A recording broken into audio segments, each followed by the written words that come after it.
Hey everyone, it's Richard here. We're going to take a break from live episodes for the next few weeks because I'm going to be out exploring the world myself. In the meantime, we'll be revisiting some of my favorite episodes from the archives. And although these are older episodes, I think the stories and insights are just as inspiring today as when they first aired. So I hope you enjoy the rerun as much as I did, and we'll be back with a brand new episode very soon. Bye-bye. Today on the 10 Adventures podcast, I'm excited to be talking with Christian Alvarado, owner of Go to Andes, an adventure tour operator in Huayhuash, Peru. Today we're going to talk about how to explore the stunning Cordillera Blanca and Cordillera Huayhuash. Welcome, Christian.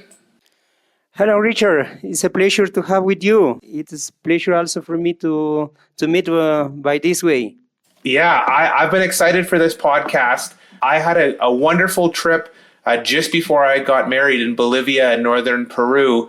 And so in preparing for this, I was looking back at some of my photos, and I'm just excited to talk about this because it's such a wonderful area to explore. But a lot of people don't know much about Cordillera Blanca or the Huayhuash in Northern Peru. Can you kind of just explain whereabouts in Peru are these two incredible mountain ranges? So in Peru, we have, as you know, most of the part of Cordillera de los Andes is located in Peru. So one of that mountain range is Cordillera Blanca, and it has around 180 kilometers long. And other mountain range close to Cordillera Blanca is the Cordillera Huayhuash. It is very short, but it's just 30 kilometers, but it's very spectacular. Both mountain ranges are located in the northern of Peru. So, as you know, Lima is the capital of Peru, and all the flights from abroad arrive first in Lima. From Lima to Huayhuash takes 8 hours by buses, and with flying it takes just 1 hour. So getting in Huayhuash, we can visit the Cordillera Blanca and Cordillera Huayhuash. In both mountain ranges, we have options to make trekking, camping, rock climbing, ice climbing, and different more outdoor activities. You mentioned Juarez. It's a pretty fun city. Does it make a good base for people, who are going to come and do a trek or explore either of these great mountain ranges? Most of the people consider Huayhuash city as the mecca of adventure travels in South America, because making a base here in Huayhuash can explore different mountain ranges, especially Cordillera Blanca, Cordillera Huayhuash, and we have other small mountain ranges like Raura, Huallanca, and other more can be accessed. They can access from Huayhuash city. Now, when I explored the Huayhuash.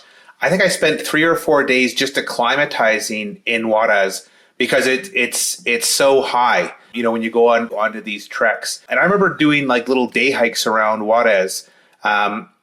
Is that something that's still really commonly done, that people spend a few days in Huayhuash beforehand just to get used to the altitude? Yeah, as Huayhuash is located at 3,000 meters above sea level, it's a special place also to adapt to the altitude. So here from Huayhuash, we have many day tours that can be done from here. We have lakes, viewpoints, and archaeological place that can be get in 1 day from Huayhuash, and that helps to people to adapt to the altitude. And most of the people who make a trek in the Cordillera Blanca and in Cordillera Huayhuash stay at least 2 or 3 nights here in Huayhuash, making their hikes before to depart for the trek that they choose. And so kind of the big 3 treks in the area are the Alpamayo, the Santa Cruz, and then just, trekking throughout the Huayhuash. I was wondering, maybe you can describe the difference between the 3 treks. Yeah, exactly. You mentioned that Santa Cruz and Alpamayo and Huayhuash are the 3 of the most important hiking trails that can be made from Huayhuash. That is right. I will start describing from the short to the longest. From Santa Cruz takes 4 days and 3 nights. And it is located at the north of Huayhuash, also at the north of Cordillera Blanca. It is very interesting, and I think it's the most popular trekking trails in Cordillera Blanca because it is short, and making it we can see the most important peaks of Cordillera Blanca. And also it's necessary to mention that Cordillera Blanca is the highest tropical mountain in the world. And if you make that trek, you will visit the highest peaks of the tropics. Making it, we can see Huascaran, 6,760 meters above sea level. Is the highest peak of the Peru and of the tropics. Also, we can see the south side of Alpamayo, one of the nicest peaks of the world. And we can see Chacrarajo, we can see Tauyirajo, and different mountains. Making this trek, we walk slowly. We have something like good adaptation to the altitude, because we start at 2,900 meters and is in a small village called Cachapampa. From there, we walk for around 5 hours to get to the first campsite that's located to 3,750 meters. So this level is not high. And after the second day, we walk for another 5 or 6 hours to get to close to the pass. After 2 days, we cross the highest point. The highest point name is Punta Unión, and from there we cross to a valley. So it helps even to the people who doesn't have experience to make slowly and adapting gradually to the altitude. And also making this trek, besides to see the mountains, the snow-capped peaks, we have the options to see lakes, to see the flora and fauna of this part of the region. In general, in average, it takes just 5 to 6 hours per day, but making stops and photos or to make breaks, we can make 6 or 7 hours per day. So it's slowly, and it's not necessary to have experience. The most important to make this trek is to have a good adaptation to the altitude. With a couple of days of acclimatization in Huayhuash, you can make without any problem this hike. Santa Cruz, the highest point is 4,750 meters. And what's the highest elevation you get to on the Santa Cruz? The highest point where we camp is 4,250 meters, Taujipampa. It's still high, but as you mentioned, if you acclimatize in Juarez and you go out hiking up high each day, but sleep in town, and then you're gaining, it sounds, 200 or 300 meters a night after the first night, it sounds like it's a very kind of prudent way to not get too high too quick, because obviously people that try and rush a trek at altitude, you can get altitude sickness, and then your trek is over. You're back down in Juarez if you try and go too fast. Yeah, that is regarding to Santa Cruz, and maybe for that reason, most of the people prefer that road because it's relatively easy to access and can be made in just 4 days. And the other trek that you mentioned was Alpamayo trek that also it's located in the Cordillera Blanca. It's to the north of the Cordillera Blanca, next of Santa Cruz, and even some people mix with Santa Cruz. But in our case, we offer a circuit that starts in a place called Colcabamba, also located around 3,300 meters. And this trek takes around, usually we offer in 10 days. But there are people that want to spend a couple of days more in some campsites, can be made even in 12 days. But making in 10 days, this trekking route follows the trail around the Alpamayo. So it means we start in the north of that peak, and we finish at the south of that peak. But on the way, we visit different peaks of that part of the Cordillera Blanca, of the north part of the Cordillera Blanca. And even making this trek, we have the option to visit a typical village in Hancarurish. It's a small rural community where people make their daily activities as they have been made in centuries ago. Also, the hike takes 5 to 6 hours per day, and camping in places above 4,000 meters. I think the lowest campsite is 3,700 meters, but most of them is above 4,000 meters. And the highest point where we walk is Caracara Pass, located at 4,830 meters. That is the highest point. Making this trek, the first goal to make this trek is to see the Alpamayo. In 1965, in a contest of pictures, that peak won as one of the nicest peaks in the world. It's pyramid shape. So making this trek, we come close to that place, to that phase, and we have one special day to visit the base camp of that peak. So we have a whole day to see the lake and that shape of the Alpamayo. So most of people try to make the picture that won the prize. As I said to you, it takes also 5 and 6 hours, and making the breaks and walking slowly, it can be made in 6 or 7 hours per day. One thing you mentioned, Christian, and I know when you look at a day's itinerary at altitude, you think, this isn't going to take me 6 hours. Like, we're only walking for 12 kilometers. We're only gaining 500 meters.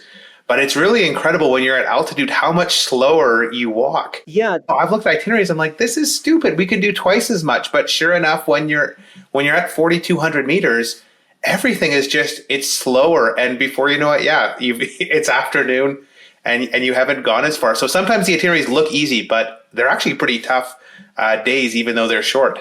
Yeah, exactly. The main concern on making a trek in the Cordillera Blanca or in Cordillera Huayhuash is the altitude. So as you said that people can say, well, you say that it takes only 10 kilometers in one day, but the complete circuit I can make in 5 days. Yeah, if it would be sea level, even could be made in a couple of days. But we are talking a place about 4,000 meters, in close to 5,000. So they are breathed slowly, and we need more energy. So there are different things. So that it's not easy to make a trek there, but a good preparation. Well, to make long treks like Alpamayo, it's necessary to be in shape and to have experience making multi-day hikes or have spent camping nights, and a good acclimatization. Also, you can make Alpamayo trek. It is not extreme trek. It is we consider as average, but if you have the correct preparation. When I say correct preparation, I mean that to be in shape, to make sports, to have a good adaptation, to make this trek. Also, we recommend at least a couple of days before in Huaraz making the hikes. But if you can make 3 days hike in Huaraz, it would be better. Yeah, in 3 days, according to our experience, the people who have made 3 days of acclimatization, they don't have problems. They can make the trek without any problem. That's such a good piece of advice. Again, we're always rushing. I only have 10 days of holiday, so I've got to fly to Lima, take the bus to Juarez. I only have a day of acclimatization. I want to get trekking. I think back my trekking in Nepal, and I decided to kind of walk in from the end of where the buses go.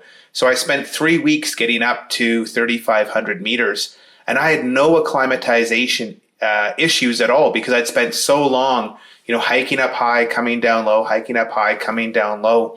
It's almost the more time you can spend in Juarez acclimatizing, there's great day hikes. You can go and see beautiful parts of the world, but by coming back down, you're allowing your body to prepare. And then when you do go for your hike, you're not gasping for breath. You're not dealing with headaches. The actual trek is so much easier. 3 days, 4 days, 5 days, that's all going to help you have a more successful trek. Even though we want to rush, really, when you're at these altitudes, it makes sense to spend some extra time acclimatizing and just preparing. Yeah, most of all the time that when people ask us regarding to make a trek in this mountain range, we say the adaptation to altitude. Minimum, you must consider a couple of days. That is the minimum, because most of the people who make long day treks are people who come from abroad. If you don't consider to acclimatize at least a couple of days, you would lose all the trek. And it's better to spend a couple of days, or if you have one day more, in that way you will have success making that trek. But that would be our biggest advice.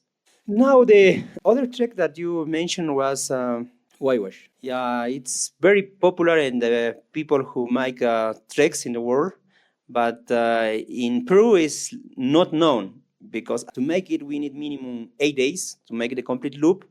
So most of them don't make. So when we say make a Huayhuash trek, but where is Huayhuash? And when we explain to our people who are from Peru, and they say that does that exist? Yes, it's here in Peru. And but people who make trek abroad, they know that Huayhuash is one of the nice treks in the Andes. As I said, it can be made in 8 days, in 10 days, and 12 days. And there are of course that there are people who want to spend more days. They can make even in 14 days or even more to explore extra place. But in our case, we offer usually in 12 days, making it slowly and visiting extra places. As I said, Cordillera Huayhuash is a mountain range close to Cordillera Blanca. It's very small. It has only 30 kilometers. But the idea to make a hike here is to make a loop, starting one point and close to a village called Llamak, and to finish in Llamak village. It's complete circle.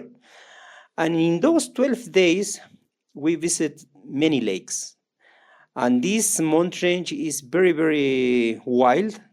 Even the peaks are very steeped.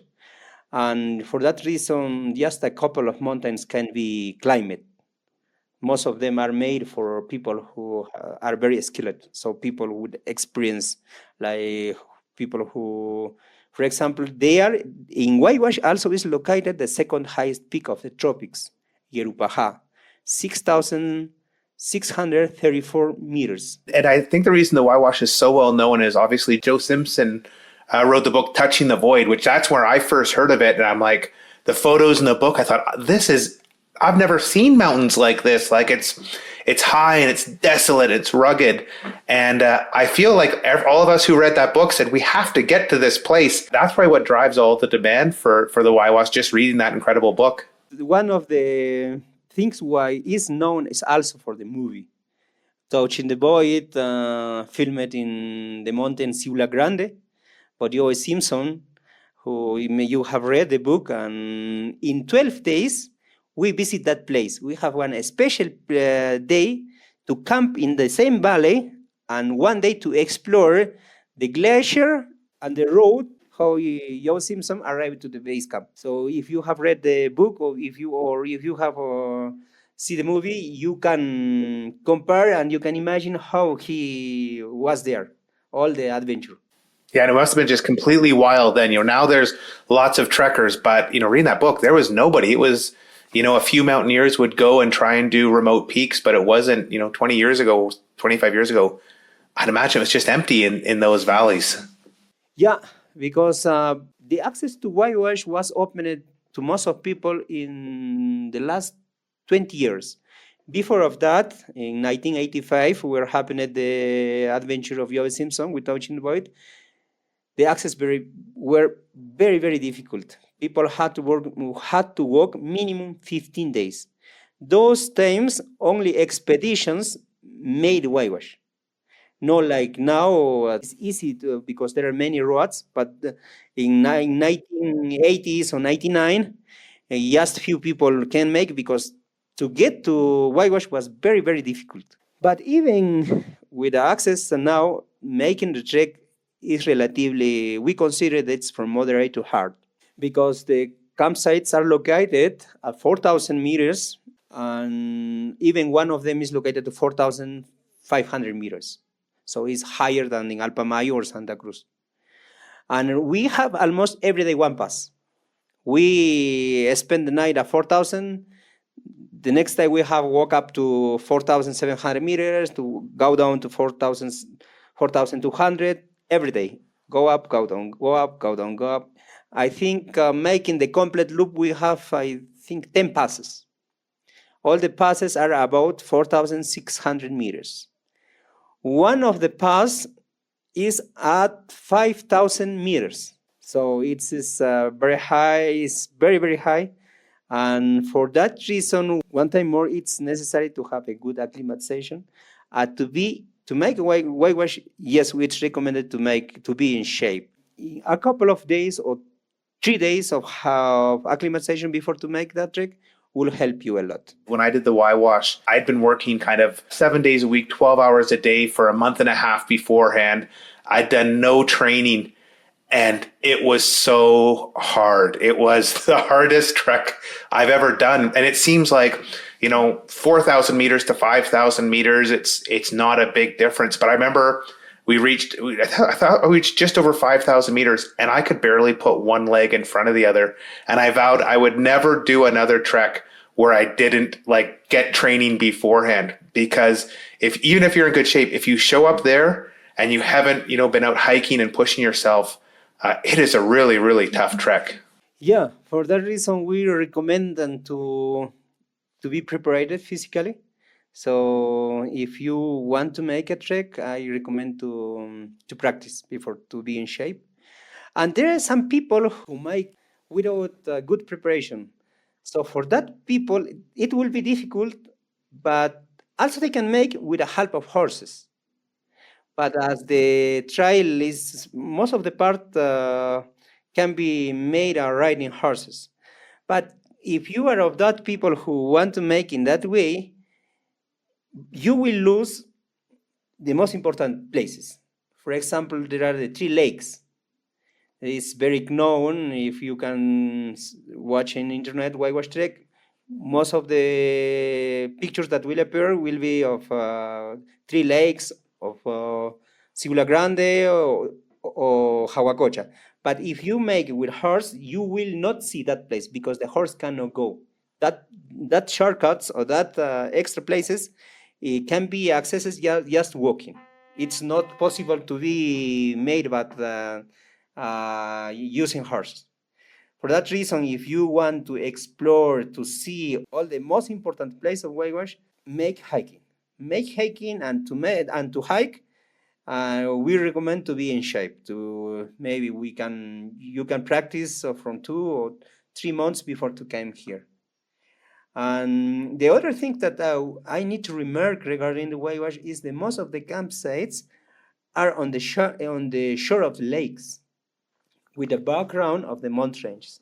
That makes, I think, more spectacular because in the nights you can see the sky, the mountains, and the lake.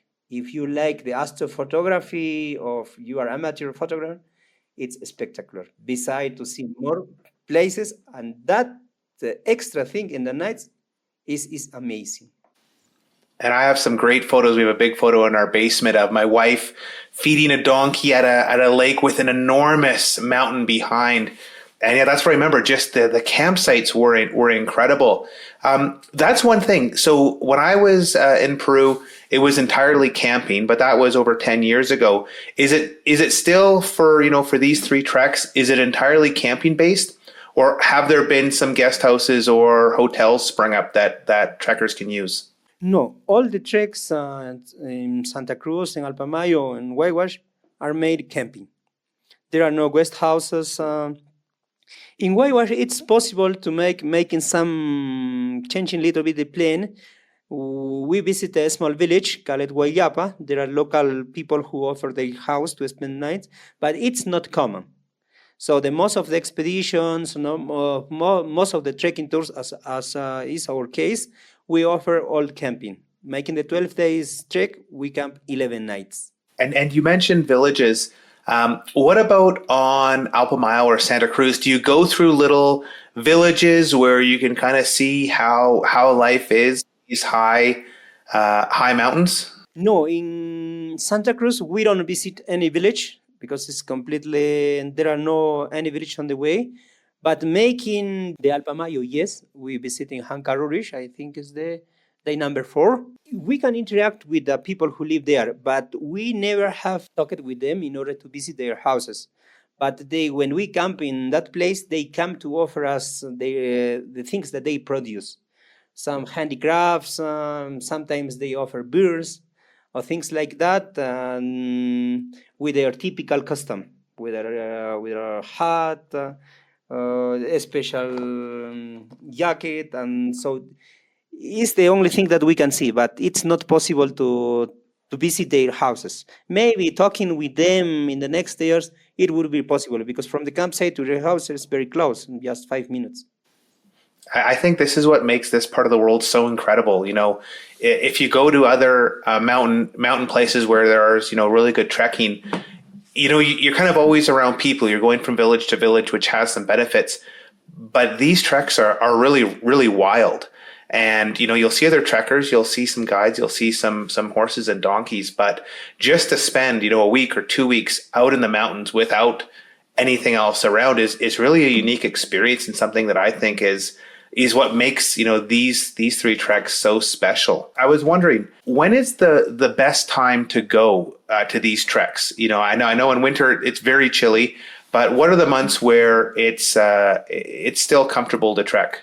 Yeah, in the Peruvian, in the Cordillera Blanca and in Cordillera Huayhuash, and in the Peruvian Andes in general, we have just something like 2 seasons: the wet season and the dry season. Right now, the first rain arrived.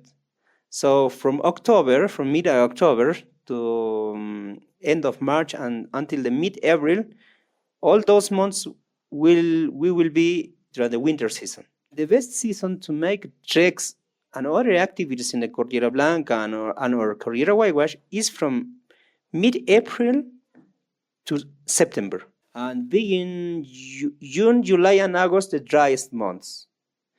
But from my experience, for me, the best month to make a trek in this area is May, because it's a transition month between the wet season and the dry season.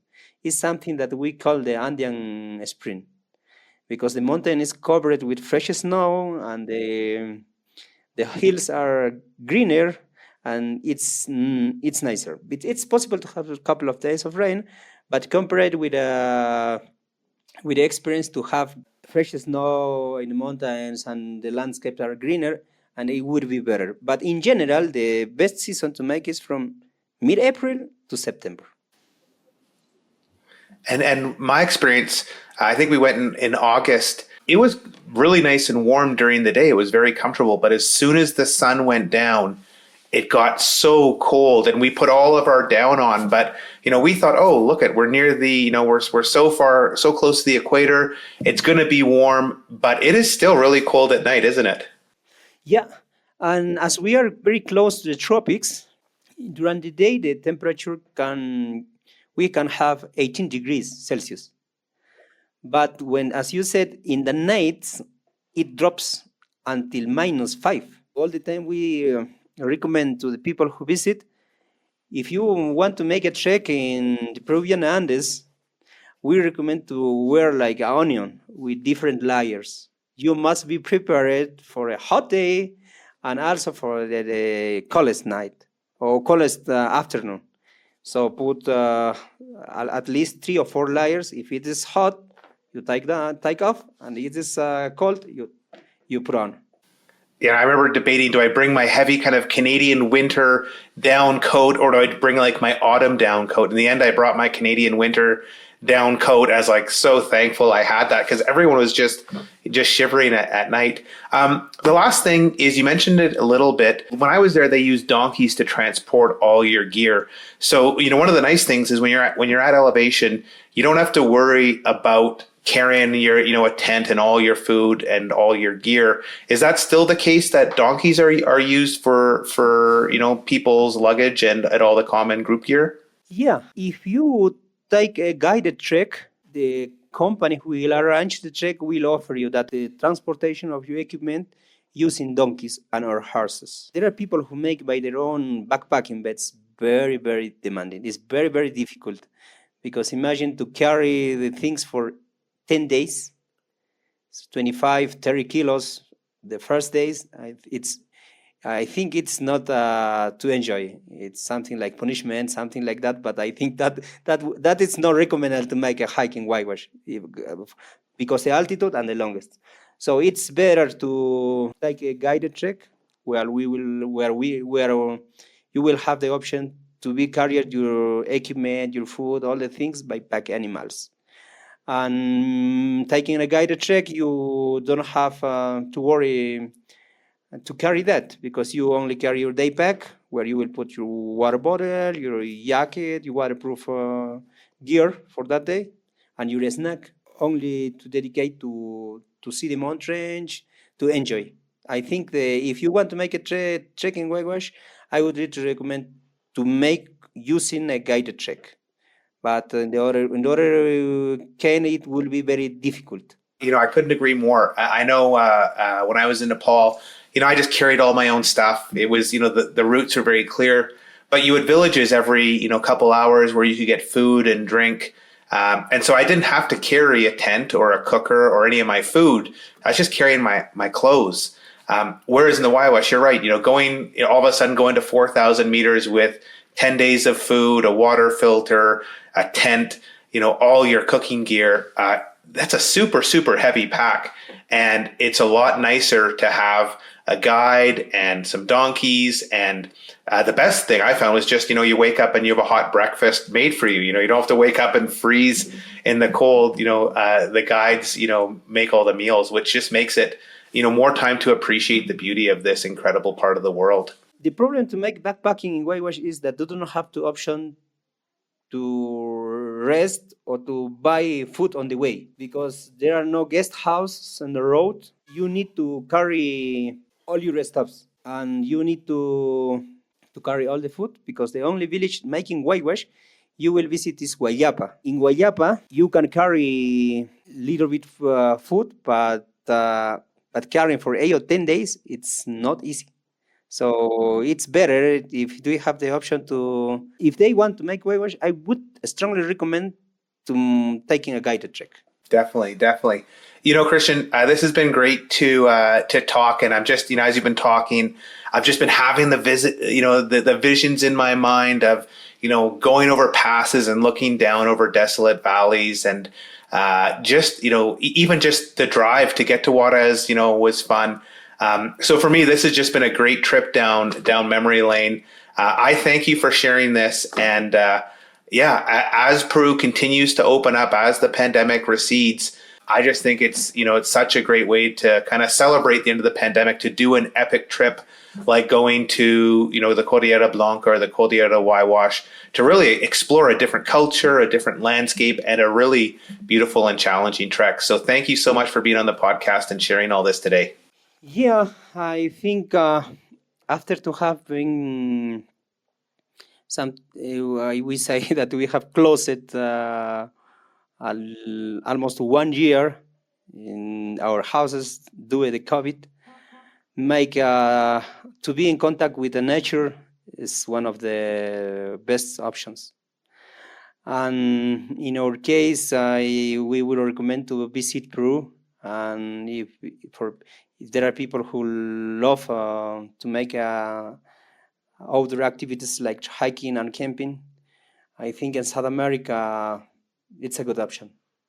It's an option because we as I said, we have here the highest mountain range of the tropics, and the access are not very close from the main cities. For example, from Huaraz, and to get to the mountain range is just 4 hours, 5 hours by car.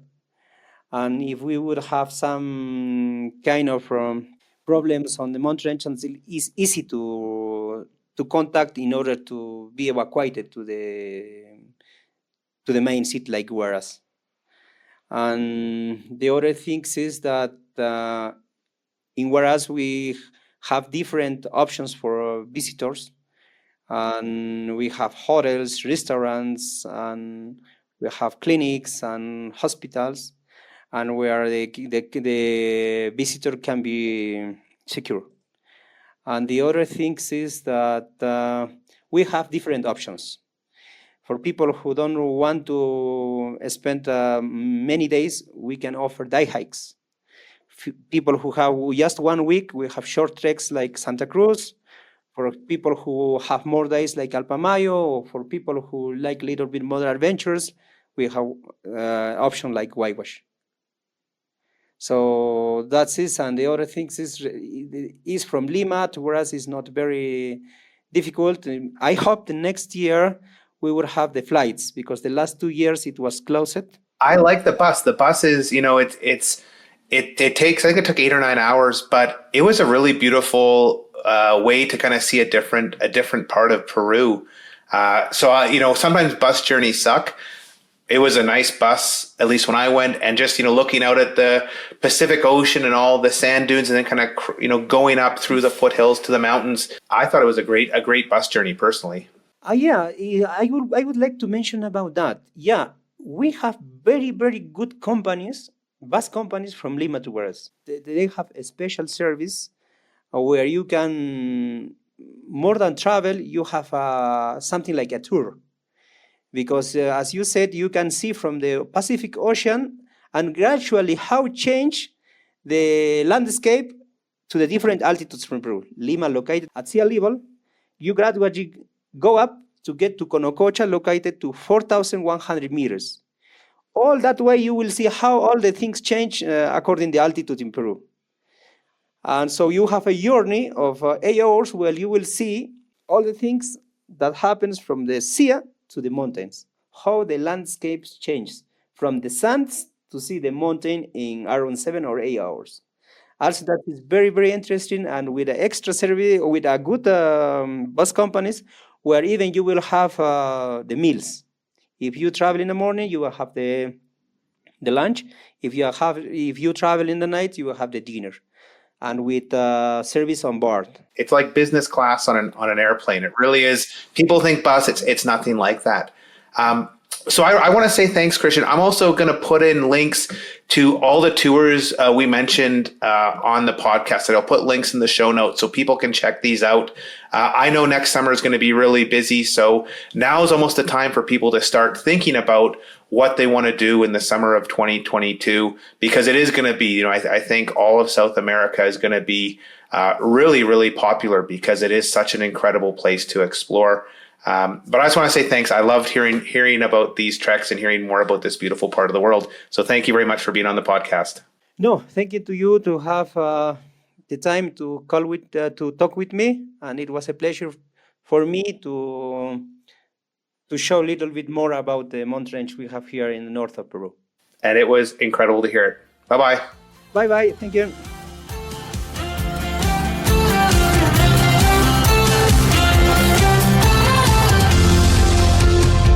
We hope you enjoyed this episode of the 10 Adventures podcast. If you liked it, why not give us a review? Better yet, subscribe and get inspired again and again.